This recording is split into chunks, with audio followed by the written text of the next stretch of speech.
오순절 날이 이미 이름에 그들이 다 같이 한 곳에 모였더니 호련히 하늘로부터 급하고 강한 바람 같은 소리가 있어 그들이 앉은 온 집에 가득하며 마치 불의 혀처럼 갈라지는 것들이 그들에게 보여 각 사람 위에 하나씩 임하여 있더니 그들이 다 성령의 충만함을 받고 성령이 말하게 하심을 따라 다른 언어들로 말하기를 시작하니라. 그때 경건한 유대인들이 천하 각국으로부터 와서 예루살렘에 머물러 있더니 이 소리가 나매 큰 무리가 모여 각각 자기의 방언으로 제자들이 말하는 것을 듣고 소동하여 다 놀라 신기하게 여겨 이르되 보라, 이 말하는 사람들이 다 갈릴리 사람이 아니냐? 우리가 우리 각 사람이 난 곳 방언으로 듣게 되는 것이 어찌 됨이냐? 우리는 바데인과 메데인과 엘람인과 또 메소보다미아, 유대와 갑바도기아, 본도와 아시아, 부르기아와 밤빌리아, 애국가 및 구레네에 가까운 리비아 여러 지방에 사는 사람들과 로마로부터 온 나그네 곧 유대인과 유대교에 들어온 사람들과 그레데인과 아라비아인들이라. 우리가 다 우리의 각 언어로 하나님의 큰 일을 말함을 듣는도다 하고 다 놀라며 당황하여 서로 이르되 이 어찌된 일이냐 하며 또 어떤 이들은 조롱하여 이르되 그들이 새 술에 취하였다 하더라. 아멘. 본문 말씀 사도행전 2장 1절로부터 13절 말씀, 그리스도께서 성령으로 세례를 주신다는 제목으로 하나님의 말씀 선포하도록 하겠습니다. 이 성령 세례를 그리스도께서 처음으로 부어주신 이 오순절은 6월절로부터 50일째 되는 날이에요. 그 날을 정해서 이렇게 기념하고 있었던 것이죠. 그런데 구약시대에 율법을 주신 날도 이 오순절이었는데 이제 신약시대에 성령으로 세례를 주신 날도 오순절로 하나님께서 작정하셨던 것입니다. 그리고 더 특별하게는 이 해의 오순절은 한 주의 첫날, 그러니까 오늘과 같은 주일이었어요. 오순절이면서 주일에 그 성령으로 세례를 주신 것이에요. 그리스도께서. 특별히 은혜를 주신 날이죠. 오늘도 우리는 그 은혜를 기대할 수 있죠. 이 주일에. 예수님께서 승천하시기 전에 제자들에게 너희는 며칠이 못되어 성령으로 세례를 받으리라 이렇게 약속하셨어요. 이제 그 약속이 바로 오늘 성취된 것이에요. 사도들과 거룩한 성도들은 예루살렘을 떠나지 말라, 그리고 예루살렘에서 성령으로 세례받기를 기다리라는 명령을 지켰습니다. 그런데 이 당시 예루살렘에는 오늘 본문 말씀 13절에서 보아도 알 수 있듯이 예수님을 십자가에 못 박았던 그 사리를 가진 사람들이 그대로 같은 마음을 갖고 권세를 잡고 있었어요. 그래서 결국은 머지않아서 스데반 선생님도 순교할 것이고 성도들이 예루살렘에서 죽임당한 것을 피해서 세계 각지로 흩어진 일들이 얼마 있다가 이뤄지는 것이 성경에 기록되어 있죠. 그러니까 예루살렘에 머물러서 성령으로 세례받기를 기도하며 기대하며 기다렸던 이 성도들의 믿음은 죽음도 무릅쓴 믿음이었습니다. 이런 믿음으로 순종할 때 우리가 큰 은혜를 입습니다. 예, 우리 다 그러시리라 생각합니다. 이날 오순절에 성령으로 세례를 줄 때 두 가지 특별한 현상이 있었어요. 첫째는 급격한 그리고 강한 바람의 소리 같은 것이 들렸던 것이고, 둘째로는 마치 불의 혀처럼 보이는 것이 한 성도 한 성도 위마다 그 머리 위에 임했던 것이에요. 근데 우리가 여기서 알 것은 바람 같고 불 같은 것이죠. 어떤 성령의 그 임재를 가시적으로 보여준 것이지 바람이고 불은 아니에요. 어떤 신비한 그런 임재의 상징들이죠. 그런데 바람은 성경에서 하나님의 그 신성을 나타내는데 참 많이 쓰인 것입니다. 불도 마찬가지고. 이 바람이란 이 물질 세계의 어떤 것은 영적인 것을 나타내기에 가장 적합하다고 볼 수 있죠. 실제하지만 보이지 않잖아요. 그죠? 체험되지만 우리 눈으로는 볼 수 없고, 성령의 역사하심과 마찬가지로 바람은 우리가 완전하게 예측할 수도 없고 통제할 수도 없잖아요. 여기서 어떻게 바람이 불고 있는지 우린 모르죠. 그렇죠? 성령께서 역사하심이 그렇잖아요. 그래서 그런 특성을 갖고 이 세상을 창조하신 하나님께서 그 성경을 기록하신 히브리어에서 영과 바람을 한 단어로 이렇게 만드셨어요. 그래서 바람을 나타내는 단어가 곧 영입니다. 그래서 지금도 성령께서 강한 바람과 같은 소리와 함께 강림하신 거예요.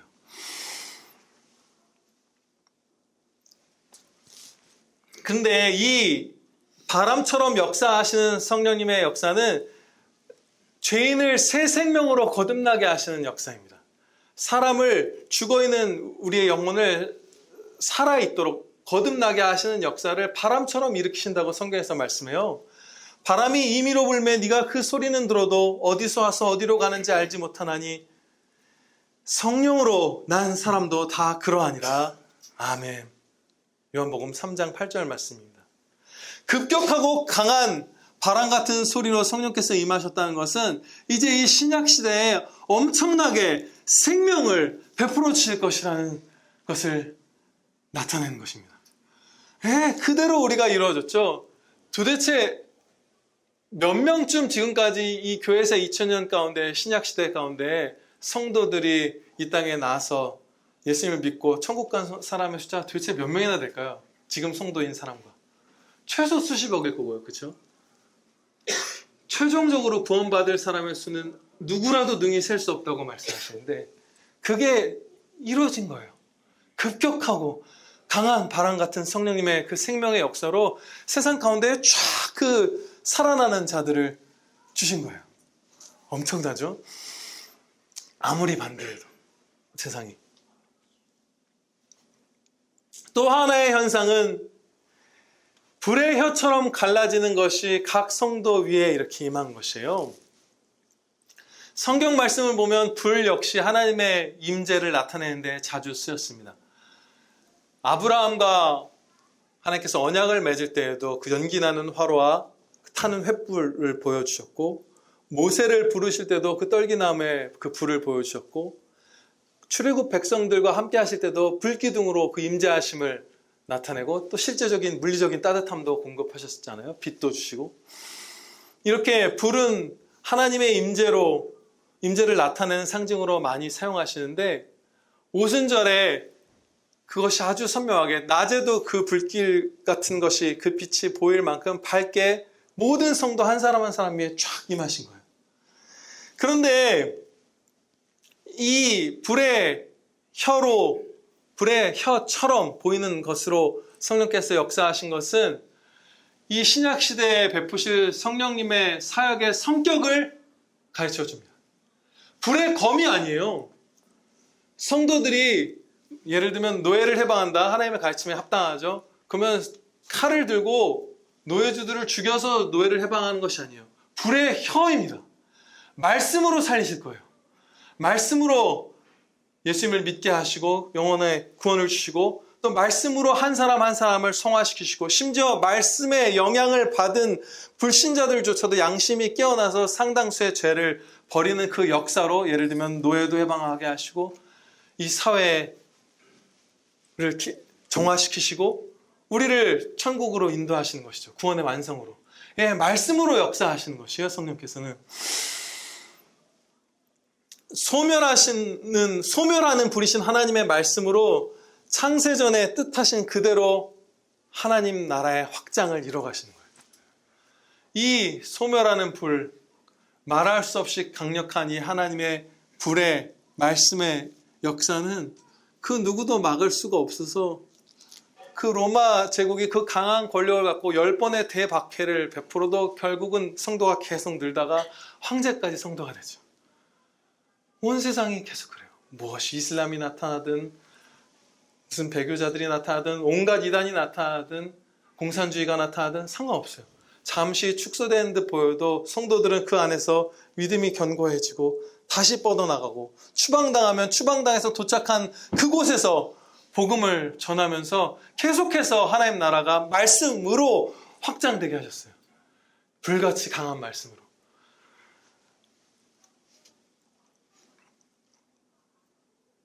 이 급격하고 강한 바람만 있어도 너무나 강력한 이 신약시대의 생명의 역사가 있을 것이고, 이 불의 혀 같은 이 성령님의 역사만 있어도 놀라운 은혜 가운데 우리가 담대하게 전진할 텐데, 그 두 가지가 결합된 시대가 바로 이 시대예요. 그래서 우리가 지금 여기서 이따가 한 선교사님의, 새로 제가 알게 된 선교사님 마틴 잉골드라는 자매님의 얘기를 살펴보겠지만, 이 말할 수 없는 생명의 역사, 말할 수 없는 말씀의 역사 가운데 이 한반도에 있는 우리들조차도 예수님을 믿고 있는 거예요. 그 마틴 잉골드라는 선교사님이 기록한 걸 보면, 그 조선이 120년, 130년 전 지금으로부터 이 한반도가 너무나 악하고 어리석어서 어린아이가 천연두로 죽었는데 그 아이의 시체를 나무에 매달아 놨더래요. 왜냐하면 천연두는 귀신이 들려서 걸리는 병이고, 아이를 땅에 묻으면 귀신이 들어갈 몸을 못 찾아서 다른 가족의 몸에 들어갈 거기 때문에 죽은 아이를 나무에 매달아서 썩게 두는 나라. 아이가 습진이 생겨서 아프면 얼굴에 막 된장을 발랐다가 아이가 실명해서 오고, 돼지 배를 가르고 그 안에다가 사람을 넣어서 치료하겠다고 있게 하고 감염되고 뭐 이런 것들, 미신과 귀신의 종로로 타고 사망의 종로로 타고 하던 그 흑암에 있던 땅에 강한 급격한 바람 같은 성령님의 역사를, 그 불의 혀를, 그 성령세를 받은 주님의 아들 딸들이 와서 복음을 전함으로써 이 땅에 생명이 임하고 우리가 있는 것입니다. 할렐루야. 여기서 우리는 중대한 실천을 배우게 됩니다. 새 생명을 주시는 바람 같은 역사와 그 말씀의 불의 혀 같은 역사가 지금 동시에 주어지고 있어요. 이것은 새 생명을 받은 성도는 즉시 전도자의 임무를 감당하라는 주님의 부르심입니다. 이것은 사도들에게만 혹은 70인의 전도자에게만 주시는 것이 아니라 모든 시대의 모든 성도, 이 신약시대의 모든 아들, 딸들에게 주시는 주님의 특권이에요. 그래서 우리의 본이 되는 이 초대교회에 이름 없는 일반 성도들이 믿자마자 전도자의 삶을 살았어요. 사도행전 2장 47절 말씀입니다. 하나님을 찬미하며 또 온 백성에게 칭송을 받으니 주께서 구원받는 사람을 날마다 더하게 하시니라. 아멘. 이 말씀은 이 초대교회 성도들이 불신자 이웃들에게도 칭송을 받을 정도로 착하게, 거룩하게 잘 살았다는 것을 의미하거든요. 그런데 그것만으로, 우리가 착한 이웃이 되는 것만으로 복음이 전파되고 영혼 구원이 일어난다는 것을 가르치는 것은 결단코 아닙니다. 로마서 10장 17절 말씀에서 그 사실을 완전히 확고하게 배울 수 있어요. 믿음은 들음에서 나며 들음은 그리스도의 말씀으로 말미암았느니라. 아멘. 행동도 아니고 무엇도 아니고 그리스도의 말씀을 듣게 해주는 것으로서만 믿음이 생기는 거예요. 그러면 이 신약 시대 초대교회 이 백성들 다 새신자죠. 믿은 지 얼마 안 된 분들이에요, 예수님을. 이분들이 칭송받으면서 그 정도의 사랑의 헌신적인 삶을 살면서 입으로 전도했다는 거예요. 예수님을 믿자마자 달려나간 거예요. 강한 바람 같은 역사 가운데 새 생명을 받고 불의 혀 같은 말씀의 전도자로 달려나간 거예요. 그것이 우리에게 주신 하나님의 임무입니다. 성령으로 세례를 아직 못 받았다 하더라도, 어떤 이례적인 성령님의 역사를 못 받았다 할지라도 한 명이라도 두 명이라도 전도하기 시작하는 거예요. 그거예요. 우리가 할 수 있는 것, 해야 하는 것, 영광된 임무, 특권은. 오순절에 성령으로 세례를 받은 이 성도들이 성령으로 세례를 받을 때마다 이 현상이 일어났던 것은 아니고, 이 오순절에 특별히 일어난 현상은 각 나라 말들로, 방언으로 하나님의 일, 복음을 전한 것이죠. 십자가 구원 사역을 전한 것이죠. 근데 여기 이 본문 말씀에서 나오는 방언이라는 것은 서신서에서 가르쳐 주시는 그 방언과 다른 것입니다. 여기서는 이 땅의 각 나라의 언어들, 그냥 듣는 사람들이 알아들을 수 있는 그 언어로 말하게 되는 성령의 역사, 그 방언을 의미하는 것이고, 서신서에서 가르쳐 주신 그 성령의 은사로서의 그 방언, 그 서신서의 방언은 영적인 어떤 방언이에요. 영적 방언이라고 할 수 있죠. 이것은 이 땅의 언어고, 여기 나오는 것은. 그래서 그 영적 방언은 통역의 은사가 있는 사람이 없으면 그 누구도 알아들을 수가 없죠. 1만 마디를 해도 알아들을 수가 없죠.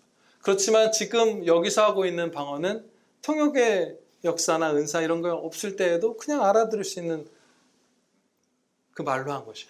이것을 하나로 생각하면서, 하나로 생각할 수가 없거든요. 사실 성경을 보면, 그대로 성경을 들으면. 우리의 신시한 선배들 다 하나로 안 봤어요. 박윤수 목사님 이런 분들 당연하게도. 그런데 그냥 자신의 뜻대로 혹은 경솔하게 성경을 보면, 야, 고린도전서 이런 데 나오는 방언 그냥 이런 외국어 하는 거지, 그런 거 오늘날 어딨어, 하나도 있어 라고 하면서 성령님의 역사가 마치 이제는 더 이상 없는 것처럼 성령을 소멸하는 것과 같은 말을 주장하는 분들을 만나요. 목회자 가운데서도. 그렇지만 다른 것입니다. 여기서 나온 방언은 언어, 이 땅의 언어, 서신서에서 가르치신 건 영적 방언의 은사입니다. 오순절을 맞아서 세계 각지에서 온 사람들이 예루살렘에 있었어요. 그런데 이분들은 그 당시 그냥 유대인들이 쓰던 그 단어들, 언어들로 하나님의 큰 일을 전파해도 대부분 다 알아들을 수 있는 분들이었습니다. 유대교에 개종한 분들, 혹은 그냥 흩어져서 살던 유대인들, 이런 분들이었기 때문에 대부분이 알아들을 수 있었어요.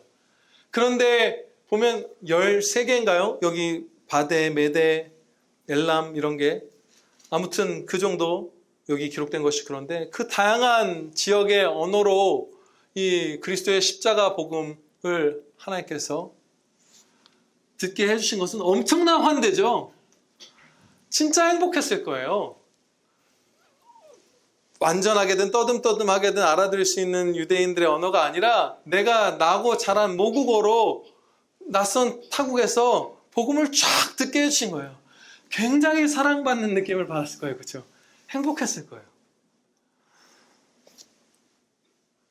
1900년에 신약 성경이 우리말로 번역이 되었고 1911년에 구약 성경이 우리말로 번역되었습니다.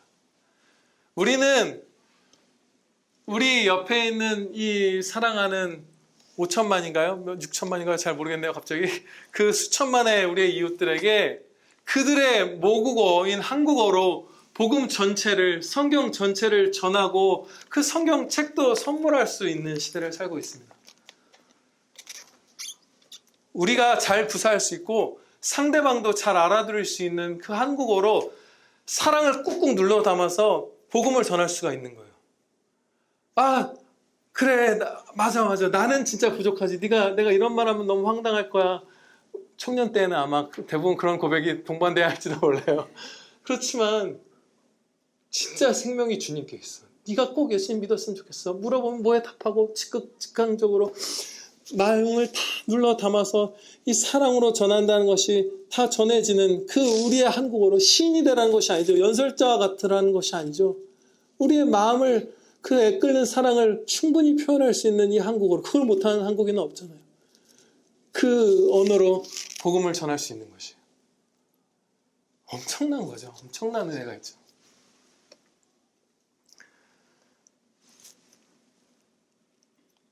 오순절에 성령께서 강림하신 것은 약속의 성취로서는 단회적인 사건입니다.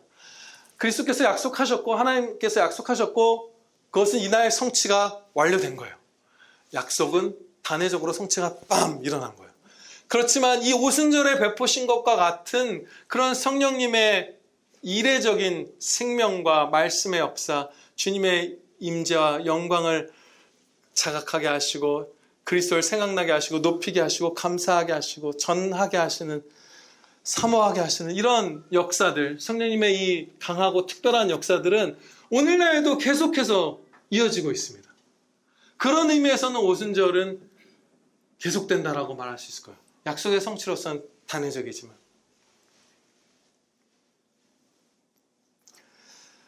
성경 말씀 여러 곳에서 이미 우리가 교회사에서의 증거들 말고 성경 말씀이 절대적 권위를 갖잖아요. 성경 말씀에서 그 사실을 가르쳐 주십니다.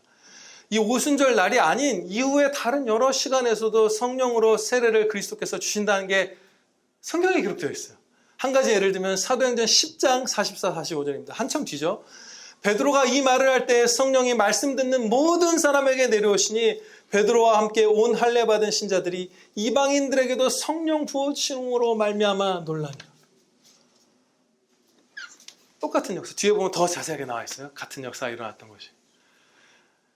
그리고 교회사 가운데에서도 수많은 성도들이 이 성령 세례를 받았고, 목사님들이나 선교사님들만이 아니라 그냥 일반 성도분들도 이 은혜의 역사를 많이 입었습니다. 주님의 영광을 크게 비추임받는 이 역사를 입어왔어요. 부흥 때에는 말할 수 없이 많은 사람들이 한꺼번에 이 은혜를 입죠. 한 지역, 한 나라 전체가 막 들끓죠. 기독교 인구가 순식간에 50%가 늘어나고 막 이런 일들이 일어나잖아요. 엄청난 역사가 있어 왔죠. 1881년에 스펄전 목사님이 이 사도행전의 2장 2절로부터 4절, 그러니까 성령께서 성령 세례 때 확 하늘을 가르고 강림하신 그 장면을 본문 말씀으로 설교한 그 설교가 남아 있어요.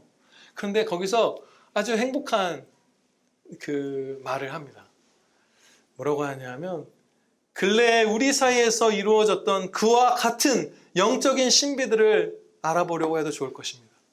성령 세례를 1881년 그 무렵에 영국 런던의 태버나클 처치의 성도들에게 하나님께서 주셨고, 우리에게 주신 그 영적 신비들이 무엇인지 이 본문 말씀을 통해서 우리가 주목하여 알아보는 것이 좋을 것입니다 라고 말한 것이에요.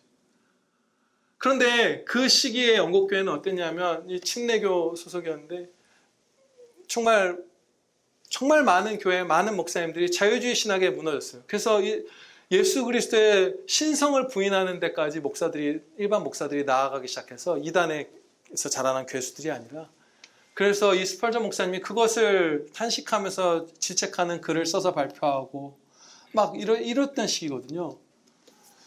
그런데 그 당시 1800년대 중후반에 영국의 런던에 거대한 부흥을 아직 주시진 않았지만, 그럼에도 불구하고 이 태버네클 처치와 같은 이 신실한 성도들에게 주님께서 성령 세례를 주시고 그들의 그 말할 수 없는 헌신적인 전도를 통해서 택하신 영혼들을 많이 구했습니다.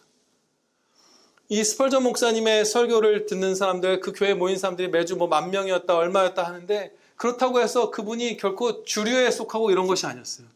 나머지 대다수의 교회가 다 세속화되고 쓰러져가고 있을 때였어요. 그런데 그 교회에 성령 세례를 주시고 많은 이들을 살리는 데 사용해 주셨던 것이죠. 마찬가지입니다. 우리는 한국교회 전체에 부흥 주시기를 간구드려야 돼요.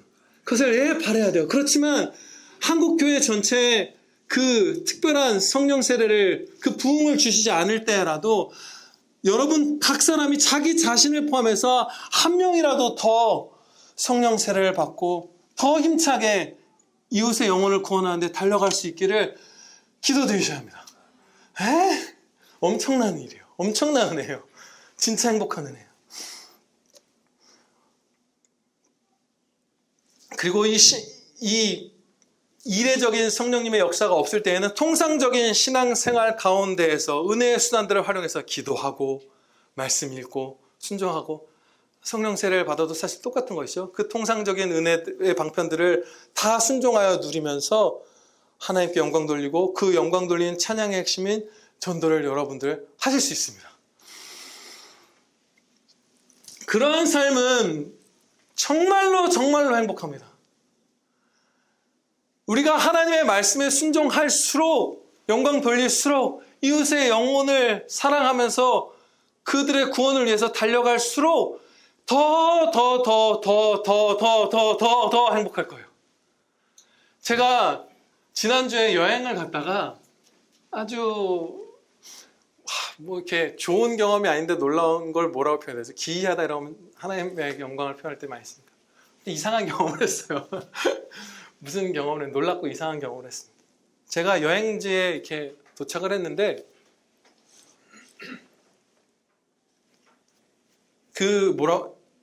현실감이 없는 거예요. 그게 이거 무슨 여행지가 꿈같이 좋아서 뭐 그랜드 캐니언 앞에서 그런 거랑 전혀 다른 것입니다. 진짜 현실감이 없는 거예요. 그게 어느 정도로 그랬냐면 약간 두렵기도 하고 굉장히 불편하고 진짜 뭐지? 그래서 여러 가지 기도를 드렸어요. 이게 뭘까요? 뭐 회개하기도 하고 뭐기도 하고 좋지 않은 비현실적인 느낌이었죠. 근데 우리가 꿈을 꾸면 자면서 꾸는 꿈이죠. 딴 생각만 해도 그 꿈은 날아가 버리잖아요. 그렇죠? 몇 시간만 자도 날아가 버리죠. 그런 꿈만큼 가볍진 않지만 제가 그 여행지에 있는 그 순간들이 그냥 훅 불면 날아가 버릴 것처럼 비현실적으로 거의 자면서 꾸는 꿈 수준처럼 느껴지는 거예요. 그래서 기도를 드리는 가운데 이제 성경 말씀 가운데서 그 위화감의 실체를 가르쳐 주셨어요. 말씀에서 배웠어요. 그러니까 주관적인 경험을 나누는 것이 아니죠. 그것은 저라는 사람과 제 삶에서 거룩과 하나님의 영광이 줄었기 때문에 느끼는 허망함입니다. 가치가 줄어든 그 삶. 그야말로 불면 날아가 버릴 것 같은 그 삶을 자각하게 해주신 거예요. 맛있는 거 먹는 게 목표가 돼서 지도 보면서 걸어 다녔거든요. 구글 맵을 켜고 가기 전부터 별표를 찍어 놓은 맛집들 찾아서 어떤 건 하트로 더 좋은 거 표현해 놓고 별표도 찍어 놓고 그거 찍어서 가고 별 생각 없이 그냥 풍경, 건축물 보고 오 예쁘네. 그 자체로 막 악하고 그런 것은 아니에요, 결코. 그런데 뭐 유명하다는 장소에 있으면 차 타고 가고 지하철 타고 그런데 그것이 그 여행 전날, 전주, 전달 제가 살았던 삶보다 덜 거룩하고 하나님의 영광을 덜 배웠고 하나님께 덜 영광 돌리고 덜 세상의 영광을 비추는 그런 삶이었던 것은 분명해요. 그래서 하찮고 어둡고 허망하고 무언가 열매를 먹지 못하는 것 같은 느낌, 색이 다 빠져버린 것 같은 느낌, 또렷하지 않은 느낌, 불면 날아갈 것 같은 피상적인 느낌이 영혼을 사로잡았던 것이에요. 두려울 만큼. 성경 말씀을 읽고 기도하면서 설교를 준비하고 성도들을 떠올리면서 기도하고 우리가 전도하고 있는 이웃들을 위하여 간구드리고 또 수요일이 나올 수 있게 간구드리고 오늘 나왔죠? 선배님들이 남긴 귀한 신학책들을 읽고 유튜브에 올릴 영상 위해서 기도하면서 말씀 준비해서 찍어서 올리고 가족들 사랑하고 이웃들 사랑하고 이런 것들에서 한 부분 한 부분 다 부족하지만 그런 것들에 매진했던 삶에서 뭐가 맛있지? 이제 그냥 그거 찾아서 가는 삶으로 접어들었을 때 거룩과 하나님의 영광이 확 낮아진 거예요. 행복이 본질적인 단계에서부터 줄어든 거예요. 의미가, 가치가. 근데 미리 말씀을 드리면 계속 말씀으로 들어갈 텐데 여행이나 이런 게 나쁘다는 뜻은 아닙니다. 재충전으로서 귀해요. 자세하게 그건 나중에 살펴볼 기회가 있을 것이고. 근데 앞서 말씀드린 바대로 이것은 주관적인 생각이 아니죠. 성경적인 경험인데 성도의 거룩은 어떤 의미가 담겨있죠? 우리가 거룩하다는 것은 성결하게 구별되고 온전한 것이잖아요. 그리고 거룩하지 않은 것과 비교하면 높고 탁월함이 실제적으로 존재합니다. 성결한 구별과 온전함과 높고 탁월함이 이 거룩에 있어요. 성도의 거룩에.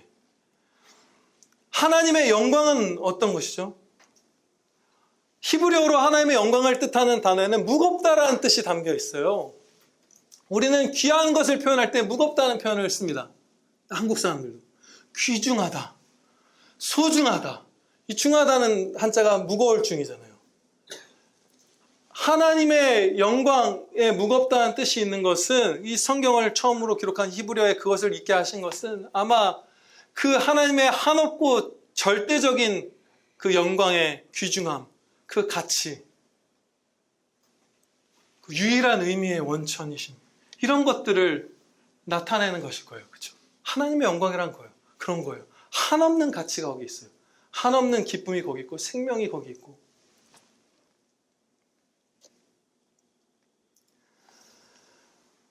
그런데 우리가 삶에서 절대적으로 귀한 그 하나님의 영광과 성도의 성결한 구별과 온전함, 탁월함, 높음, 이런 것들이 그 레벨이 낮아질 때 그 순간이 그냥 불면 날아가 버리는 꿈처럼 하찮은 것이 되어버리는 것이에요. 저와 같은 경험을 이 가운데에서도 하신 분들이 계실 거예요. 하실 분들도 없으셨으면 좋겠네요. 제가 이 말씀을 드린 이유는 무엇이죠? 우리가 성령님을 간절히 구하고 각자가 있는 직장과 학교와 가정과 사회에서 하나님께 영광 돌리고 이웃의 영혼을 구원하는 삶을 사는 것은 말할 수 없이 행복한 삶이라는 것입니다.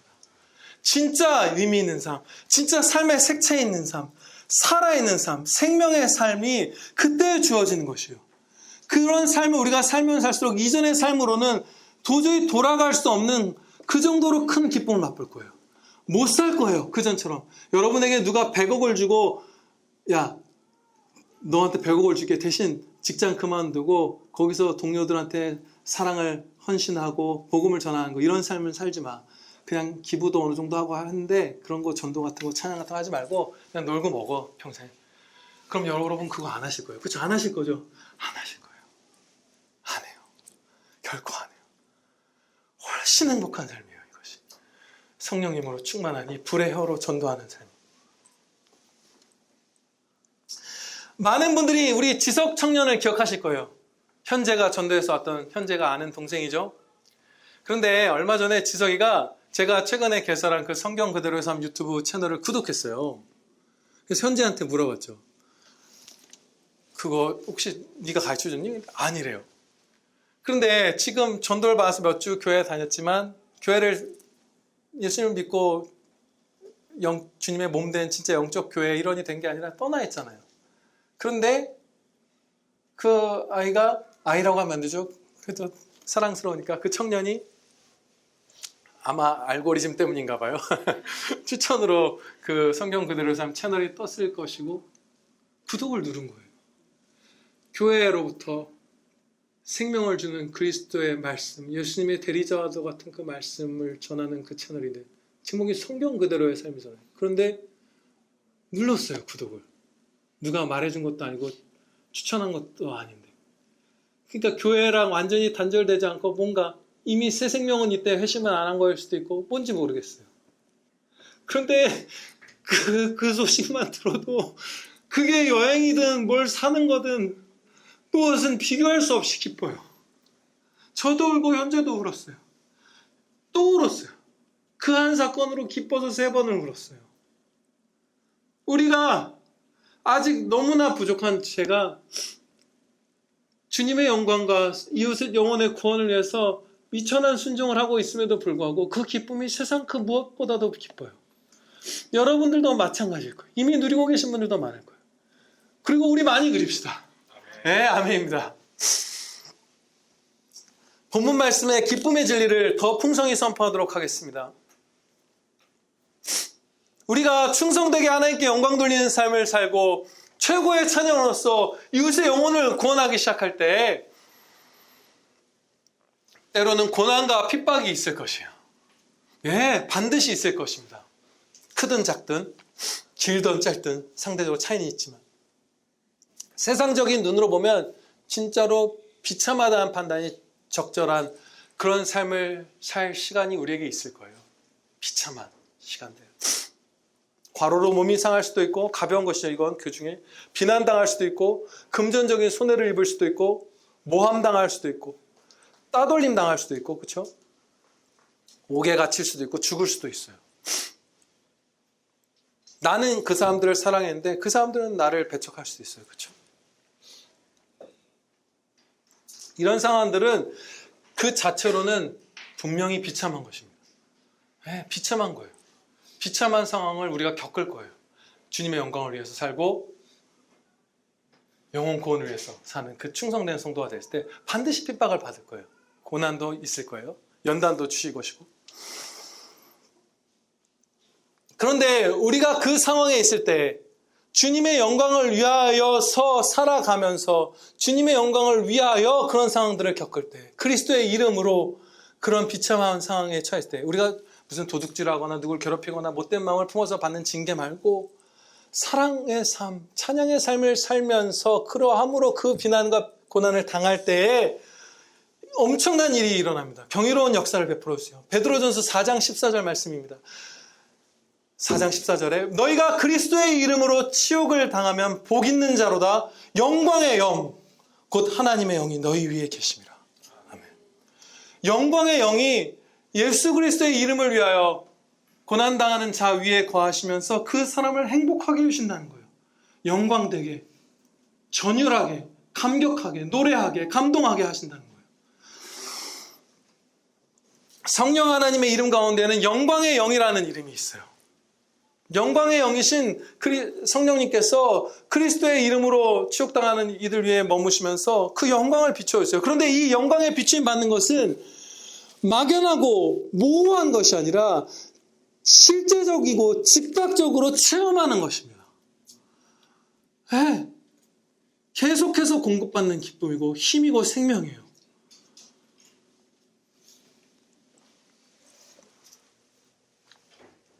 그야말로 하나님 자신을 우리에게 쏟아주시는 것과 같은 그 은혜요. 영광의 영이신 성령께서 우리 위에 머무시면서 비추시는 것은.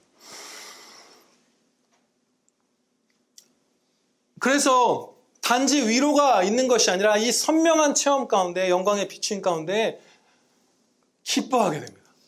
네, 고난이 있는데 기뻐하게 돼요. 비참한데 실제로 상황이 진짜 비참한데 육적인 눈으로 보면 기뻐하게 돼요. 그전에는 상상도 못했던 큰 기쁨을 누리게 돼요.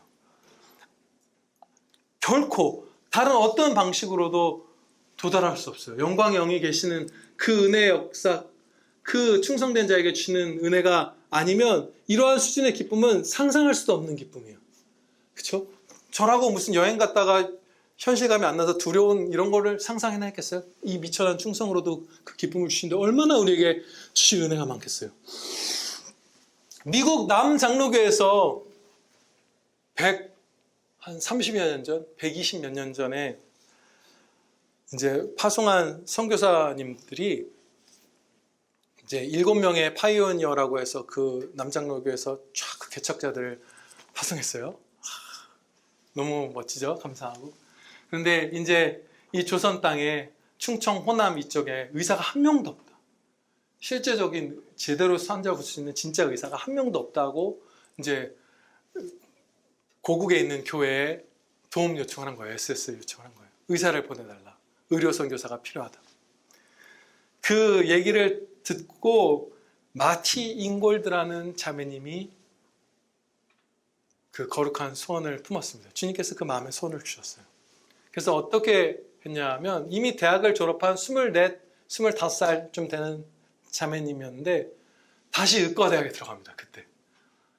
그래서 5년을 공부를 해요. 한국에 갈 준비와 의료기술을. 그래서 볼티모어 여자의과대학에 역사상 1등으로 졸업을 합니다. 그해 그 동기의 수석이 아니라 역사상 가장 탁월한 성적으로 졸업을 해요. 그리고 나서 항해만 4개월이 걸려서 이제 전주에 도착했어요. 호남 지역에 도착한 거예요. 그때 나이가 30살입니다. 그러니까 25살, 4살 된 자매님이 5년을 한국 갈 준비를 해서 4개월 동안 배를 타고 혼자 도착한 거예요. 처음 세운 진료소 사진이 남아있어요. 초가집이요. 초가집이라는 말 옛날에 어릴 때는 교과서도 보고 뭐 하니까 좀 했는데 저 다시 보고 깜짝 놀랐어요. 그 지푸라기로 지붕을 덮어놓은 그야말로 썩어가는 그지 어두운. 거기서 환자 기록이 남아있는데 1년에 수백 명, 수천 명씩 고치기 시작했어요. 그리고 복음을 전했고 주일학교 어린이들을 가르쳤다고 얘기에 남아있어요. 기록이. 그리고 조선에서 또 다른 선교사인 루이스 테이트 형제님과 결혼했습니다. 병원 일을 이제 안정권에 접어든 병원 일을 예수 병원이라고 하는 것 같아요. 전주에 지금도 있다고 알고 있어요. 그것의 그 운영을, 그 사역을 이제 다른 후임자에게 맡기고 이 마티 잉골드 자매님하고 루이스 형제님하고 같이 이제 전도에 이제 아예 매진한 거예요. 근데 그 가운데 아기를 잉태했는데 어느 날 아기 심장이 멈췄고 사산했습니다. 그런데 어쩌면 노산이 영향을 끼쳤던 것 같아요. 컸을 것 같아요. 그 고된 그 전도와 그런 사역들과 노산이 영향을 끼친 것 같아요. 의대 공부를 하느라 이미 30살에 그 당시 1800년대 여성으로서 완전히 혼기를 놓친 노처녀가 되었죠. 요즘 기술로도 30대 중후반 아이 낳기 위험하잖아요. 그리고 조선에 오자마자 병원 설립하고 하루 종일 환자들 치료하고 전주에서 더 시골로도 전도 여행을 다녔어요, 이분이. 그러다가 37살인가 돼서 결혼했어요. 노산이죠. 그렇죠? 아기를 그렇게 갖고 싶어 했대요. 근데 다시 임신 못하고 한 명 아이를 사산하고 그 예수병원 건너편 언덕에 묻고 다시 전도했습니다. 그리고 28년을 총 사역을 했어요. 건강이 악화돼서 요양과 치료를 위해서 고국으로 돌아가야 할 때까지 그야말로 거의 60살 할머니 같은 분이 될 때까지 한국에서 계속 그 두 부부가 사역했어요. 분명히 비참하죠. 19살에 들어가도 죽기 살기로 그 팽팽 돌아가는 머리와 체력으로 공부해도 따라갈까 말까 한 의대를 대학 다 졸업한 다음에 가서 5년을 또 공부해야 했었잖아요. 만학도 해요. 비참한 거예요. 친구들 결혼하고 가정에서 사랑받을 때 그거 한 거예요. 죽기 살기로 한 거예요. 그리고 좋은 병원 취직해서 돈 벌고 존경받고 평탄하고 출세하는 삶을 산 게 아니죠. 조선으로 와서 초가집 밑에서 얼굴에 된장 발라서 실명한 아이들 고쳐주고 그렇죠. 병 나으라고 철사 집어삼키게 하는 아이들 고쳐주고 그런 사람들 도구도 별로 없이 약도 없이 고치고 비참하죠.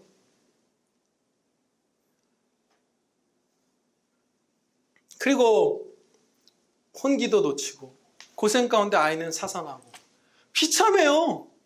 진짜 비참해요. 끝내는 몸이 아파서 아직 50대인데 이 조선의 형제들과 이웃들을 많이 사랑하고 여기에 내가 사랑하는 사람들이 막 많이 남아있다고 하는데도 고국으로 돌아갈 수밖에 없었어요. 그런데 지금 제가 이 마티 자매님의 이야기를 드린 이유는 무엇이죠? 이 사실을 영광의 영이 이 그리스도를 위해서 또 그 가운데 가장 큰 찬양이 영혼구원을 위해서 막 전념하는 이 성도 위에 임하실 때 얼마나 그 성도가 복된지 행복한지를 나누기 위한 예로서 말씀드리고 있는 것이거든요.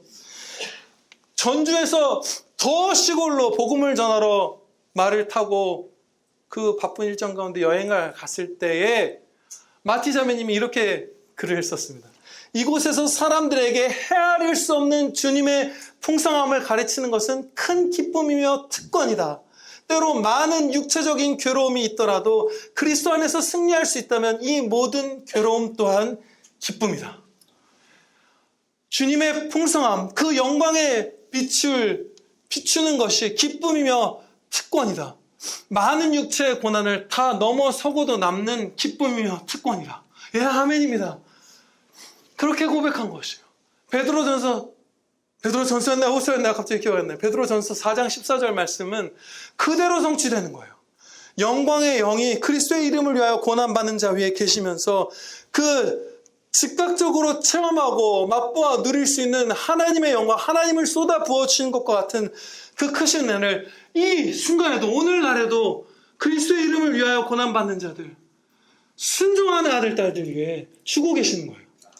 예, 아멘입니다.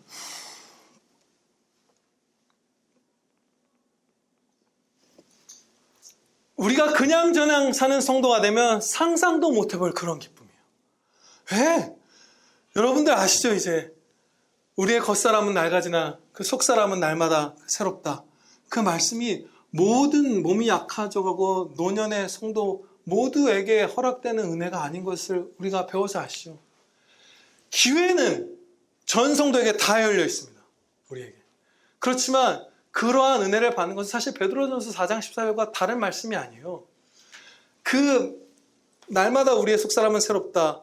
그 뿜어나는 생기와 그 기쁨, 이 삶이 우리에게 주어진다는 말씀은 그러므로라는 말로 그 절이 시작하는데, 그 그러므로 앞에는 무엇이냐면 거꾸로 뜨림을 당하고 우겨쌈을 당하고 고린도 교회 형제들, 이웃들을 위해서, 다른 이웃의 영혼 구원을 위해서, 그들의 기쁨을 위해서 죽음에 던져지는 그런 충성된 삶을 산다. 그리고 너희가 감사하며 하나님께 영광 돌리기를 우리가 바란다.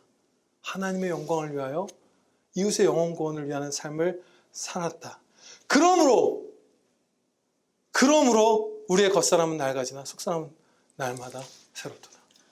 기회는 저와 여러분에게 달려있어요. 그러나 그 은혜를 누리는 삶은 순종하며 사는 자들, 그 순종의 지표는 분명히 영혼 구원에 있어요. 이웃들을 예수님의 마음으로 사랑해서 영원한 멸망으로 가는 이웃들. 여러분이 전도 안 하면 어떻게 된다는 거죠? 나는 불편하고 껄끄러워서 못해. 그럼 어떻게 된다는 것이죠?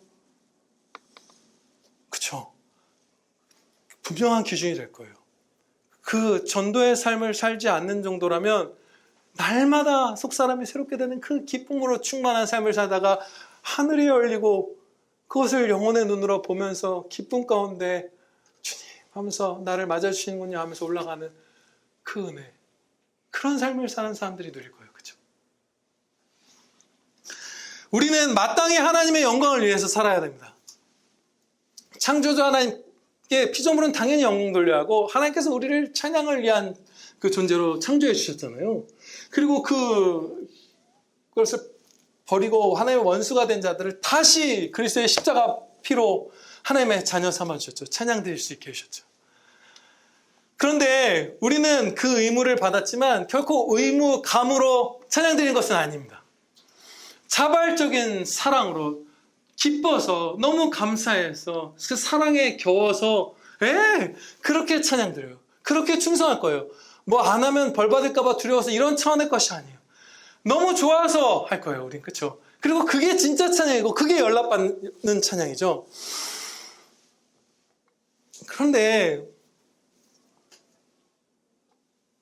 하나님의 그 영광 가운데 우리를 십자가 보혈로 구원해 주신 그 구원의 영광, 대속의 영광, 이 하나만 보아도 우리는 자발적으로 온 마음과 몸을 다 바쳐서 찬양 드리기를 바랍니다.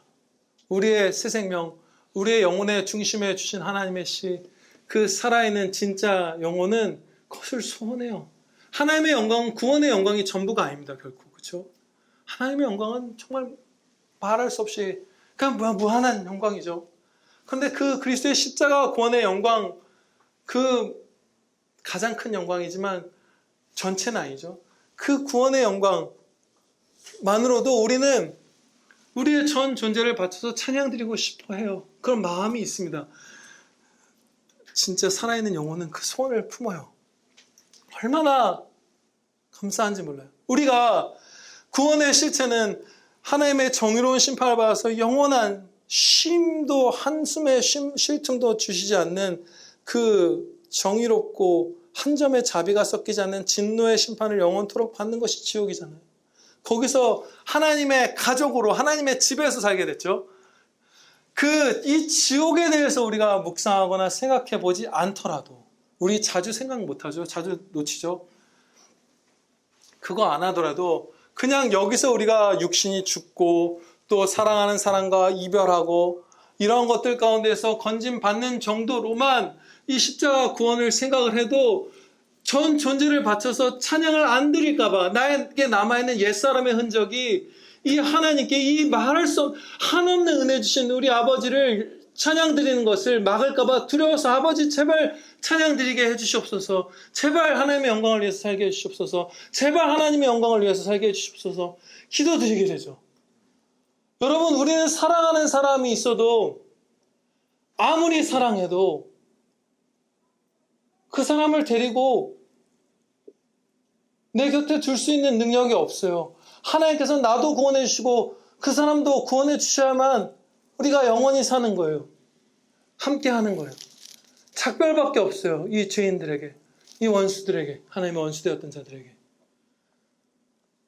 그렇죠? 근데 하나님께서 우리가 사랑하는 수많은 형제들과 계속해서 함께 할 수 있게 해주셨어요. 제가 오늘 아침에 새벽에 방에 있는데 하성이가 화장실 가려고 잠을 깼다가 저를 마치니까 이렇게 웃어주는 거예요. 그 아이와 그리스도의 십자가 보혈의 그 대속의 죽으심, 그 구원이 없었으면 함께 있을 수가 없어요. 제가 아내가 나이 들어가죠. 또 갑상선 암 수술한 다음에 막 피부도 안 좋아지고 체력도 떨어지고 살도 갑자기 한 10kg쯤이 불고 그렇게 되죠. 그런데 제가 최근에 예전에 그 아내 제 눈에 보기에 너무 예뻤던 날들을 생각하고 사진을 보고 하면서 약간 이렇게 숨이 이렇게 갑갑할 지경에 이르렀어요. 죽어가는 거잖아요. 그렇죠? 죽어가는 거예요. 여러분들도 그렇듯이 저도 그렇듯이 죽어가는 거예요. 다시 못 봐요. 영혼이 더 중요하지만 사람은 영혼과 육신을 다 가진 존재잖아요. 그게 사람이잖아요. 그런데 영혼은 속사람은 날로 새로울 수 있지만 조금씩 새로워지고 있지만 육신은 우리의 중요한 한 부분은 죽어가고 있어요. 근데 그것을 이 땅 가운데서 결코 되돌릴 수 없고 내가 그 아내가 그 예뻤던 그 시절에 육신의 건강이 있었던 시절에 그것을 진짜 눈과 마음에 더 담았어야 하는데 너무 슬퍼서 숨이 막히더라고요. 여기 젊은 커플들도 느끼게 될 거예요. 그런데 하나님께서는 주 예수 그리스도 독생자를 우리를 위해서 십자가에 죽게 하사 지금 이 모습하고 비교도 할 수 없는 하늘의 별처럼 천사처럼 아니 몰라요 뭐라고 표현할지 진짜 말할 수 없이 빛나는 그 찬란한 육신의 아름다움도 우리가 다시 보게 해주실 거예요. 영혼도 생명으로 꽉 차 있고 육신도 생명으로 꽉 차 있는 그 완전히 영광되게 된 그 영화롭게 된 상태로 우리를 만나게 해주실 텐데 우리는 아무리 사랑해도 우리 사랑하는 사람조차 붙들 수 없는 자리인데 하나님께서 너도 지영이도 미래도 우리 사랑이가 울고 있어서 그래요. 데리고 소율이도 데리고 다시 만나게 해주신 거예요. 지옥 이런 거 생각해야 돼. 이런 거라고 하면 돼요. 그거 생각해야 돼요. 그 정의로운 심판. 근데 거기 생각하기도 전에 그냥 이 땅에서 퍼뜩 드는 우리의 사랑하는 사람들과의 그 이별과 이런 것만 생각해도 여러분 찬양 드리고 싶으시죠? 그 생명을 이웃들에게 전하고 싶으신 마음이 여러분 심령 가운데 있을 거예요. 우리 구합시다. 구해서 성령 세례를 받으시고 이미 성령 세례를 받으신 분도 조나단 에드워즈 같은 분들 몇몇 분들 보면 일생에 몇 번 더 이 놀라운 이례적인 은혜들을 하나님께서 주시기도 했어요. 말할 수 없는 주님의 그 분명한 영광의 쏟으심 성령께서 강림하신 가운데 말할 수 없는 기쁨과 말할 수 없는 지혜와 힘과 그것들을 공급받는 은혜가 있었습니다. 저와 여러분 그러니까 모두가 이 성령으로 그리스도께서 우리에게 세례해 주실 것을 간절히 구하고 그것을 받을 수 있도록 주님을 사랑하며 순종하는 삶을 사시면서 행복하게 사시기를 주님의 이름으로 축원합니다. 예, 기도 드리시겠습니다. 아버지 하나님, 저희에게 주 예수 그리스도께서 베푸시는 성령 세례를 내려 주시옵소서. 성령님께서 하늘을 가르고 저희 한국교회에 강림하여 주시옵소서. 저희 한국교회에 강림하시기 전에라 할지라도 저희 평안교회에 임하여 주시고 저희 평안교회 전체에 그 성령세를 주시지 않는다 할지라도 한 사람이라도 저희에게 그 은혜를 베푸시고 저희 모두가 주님께서 저희에게 성령으로 세례 주시기를 그 말할 수 없이 크신 그 말할 수 없이 분명하게 아버지가 그 아들을 들어 올려 끌어안고 입 맞추고 사랑한다고 몸이 으스러질 정도로 끌어안아 주시는 그 임재를 저희에게 베풀어 주시옵소서. 아버지 하나님, 그 은혜 받아 복음 전파의 길로 나가게 하옵시고 그 은혜가 임하기 전에라도 이미 성령께서 다 함께 하시며 우리의 등을 밀어주고 계시오니 전도하며 찬양 드리며 하나님의 영광을 위하여 사는 행복한 아들 딸들, 영광의 영이 머리 위에 임하사 말할 수 없는 천국의 기쁨으로 기뻐하며 노래하게 되는 그런 아들 딸들 저희 다 되게 하여 주시옵소서. 우리 구주 예수 그리스도의 이름으로 기도하려옵나이다. 아멘.